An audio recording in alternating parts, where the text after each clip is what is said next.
Tiga orang tewas dalam kecelakaan di Jalan Raya Cipatat, Kabupaten Bandung Barat, Jawa Barat, Minggu, tanggal 7 April tahun 2023, dini hari.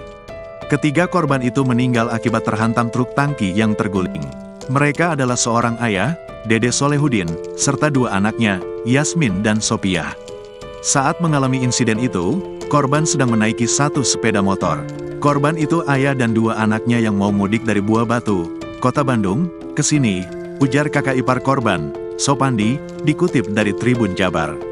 Rencananya, seusai mengantarkan dua anaknya ke Cipatat, Dede akan balik lagi ke Kota Bandung untuk menjemput istrinya, Elis Maesaroh.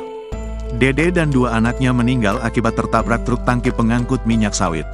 Kepala Satuan Lalu Lintas Kepolisian Resor Cimahi AKP Adi Prasidya Danawiswara mengatakan, truk bernomor polisi D9568AD itu mulanya melaju dari arah Padalarang menuju Cianjur, Jabar.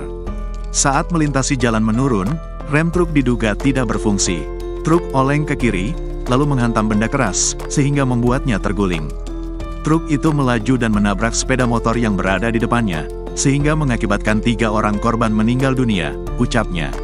Adi menuturkan, polisi masih mendalami penyebab kecelakaan truk di Cipatat ini.